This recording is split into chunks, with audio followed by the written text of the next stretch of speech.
All right, all right. It needed to be said. I absolutely love Shin Megami 5.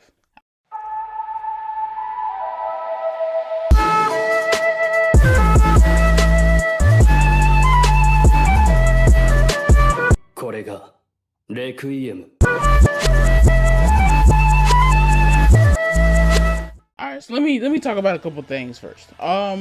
Shin Megami 5. When the Switch actually came out, when it was coming out, I think they released a trailer for this game, and I was so excited that I decided to. This is really one of the main reasons why I decided to actually get a Switch, because I wanted to see a new age Shin Megami game. I'd always wanted to play them. They've had like cool samurai in the cases and stuff. They just had like some kind of cool character arts and stuff. I feel like I've always loved the costumes. You know, I've played the Persona series before, and I just felt like I really wanted to get in this game and get in this franchise. I said finally, you know, I'll be able to finally have a chance to jump into the mainline franchise. I love Persona so much, and I just felt like Shin Megami would have given me the things that I needed. Now, one of the couple of things I love about Persona games, and I know what you're thinking right now.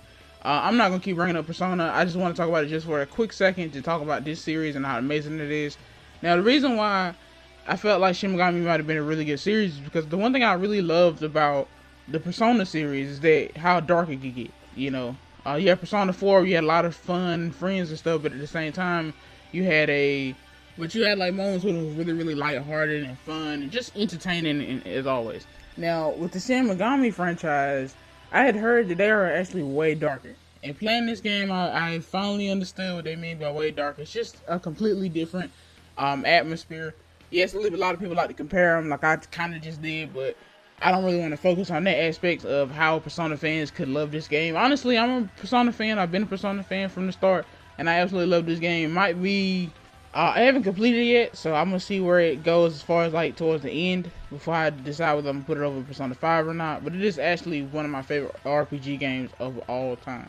Alright, with that lengthy intro, let's talk about the game itself. Now, first of all, I absolutely love turn-based RPGs.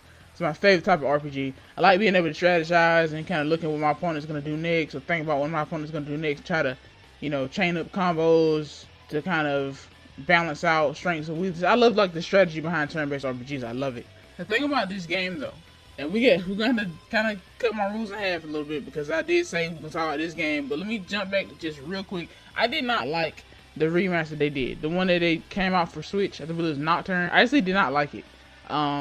I don't know what it was. The story really wasn't grabbing me, I guess. It was very dark, which is something I was cool with, but it just, for some reason, the story didn't really grab me. It felt maybe a little bit outdated, and that's probably why I didn't really resonate with it. This one in particular, I cannot put it down. I cannot put Shin Megami 5 down. I've been playing it ever since yesterday, and I've already had like 10 hours into it, and I know it's not really nothing. I'm not nowhere in the story. I just literally been running around grinding my demons and grinding everything up. I've been just trying to get strong so I can just kind of wipe through these bosses. But this game in particular is just so fun to play. In this handheld. That's something I never got with some of the other JRPGs I've played. It's handheld. So I can put it on the TV, I can put it on the Switch. This is not really a review, it's just talking about my appreciation for the game. Maybe my review will come out later once I actually finish the game, but I am absolutely loving every minute of it. I currently have Pokemon 2 play, and I'm really excited for that too, but I was going to end up switching between both games, but I just cannot. I cannot put Shin Megami down.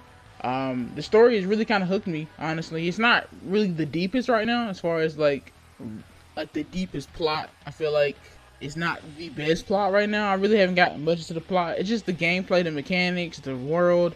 Everything is kind of drawing me in right now. I've just stopped doing story missions because either I couldn't defeat the boss or I had to strategize and get the correct materials I needed to defeat the boss, and I absolutely loved it. I love the difficulty in these games. It kind of reminds me of some of those old PS2 games that felt like they were just horribly hard. Like, it reminds me of those times where it's like, okay, you would have a hard JRPG, and you would take like hours of grinding just to get strong enough to beat the monster. It just feels amazing. And I know I'm fanboying right now over it, and I'm gonna calm down just a second. I just want to say, if you're on the fence about getting this game, like I said, I hate doing it, but if you are a Persona fan, I do feel like you'll be right as rain here. If you're looking for something a little bit more darker, maybe a little bit lighter on the plot. So as far as like the Persona, it did kind of grab me as far as like plot wise, like a little bit earlier, as well, because it's deeper in the plot. But gameplay, visuals, and everything has really had me hooked. I love like the style of the demons that you come across. I love the world. It just kind of has this in the world vibe, which I'm guessing is like a a staple among the Shin Megami franchise because both games I played, like the world has just ended. So this one, in this one in particular, it is a little bit more confusing how the world ended. I mean, they do tell you how it ended, but it's just like with the Nocturne game, it ends in a way that you can see it actually ending. This one is not there yet. But like I said, great game. If you're sitting on the fence, it is definitely worth $60. It's sad to say, but any game I feel like is worth a certain amount of hours that I can actually have enjoyable hours, maybe like 20 hours at least, it's kind of worth 60 in today's age. Because a lot of these games are just boring. You can get maybe 10, 20, and hopefully 30 out of a game, then it's a good game on my end. I mean, I have really no problem leveling up or grinding for my characters, my demons to get stronger. I love that aspect. I'm kind of chilling. I'll just go around killing different demons and stuff, capturing them, talking to them, you know, basically acquiring them and then fusing them to make other new personas. Oh, I said personas. Demons. I mean, all in all, this is definitely not a review. I'll try to make a full in-depth review a little bit later. I just want to talk about our appreciation for this game, for this title. I'm gonna be sad because once I actually complete it, I'm probably gonna end up just speeding through it and probably end up playing it again. Once I do beat it though, I'm gonna be sad because it's gonna take a lot of years for another one to come out. Because this is absolutely a fantastic game. It's definitely looking to be my game of the year for sure. I am not gonna be doing a walkthrough, but I'll try to hopefully maybe put out some guides for the game because this is something I really want to focus on when it comes to content. As far as this game in particular, I'm going to be doing Pokemon a little bit later because, like I said, I just cannot push Shin Megami down. I like to switch between games most of the time to keep the games fresh, but I'm afraid I'm going to end up burning myself out because all I want to do right now is play Shin Megami. I was up to 2 o'clock playing it, I'm going to be honest with you. And I know you really don't care about that, but I had to work the next day, and I stayed up to 2 o'clock in the morning. After coming home from work, I played all night, and basically just was so amped that I just couldn't go to sleep. I had to force myself to go to sleep. That's how fun this game was. Definitely get it. You will not be disappointed if you like great JRPGs. If you like the Persona franchise, definitely get it. It's just worth $60. With that being said, guys, please like, subscribe. I'll see you guys next video.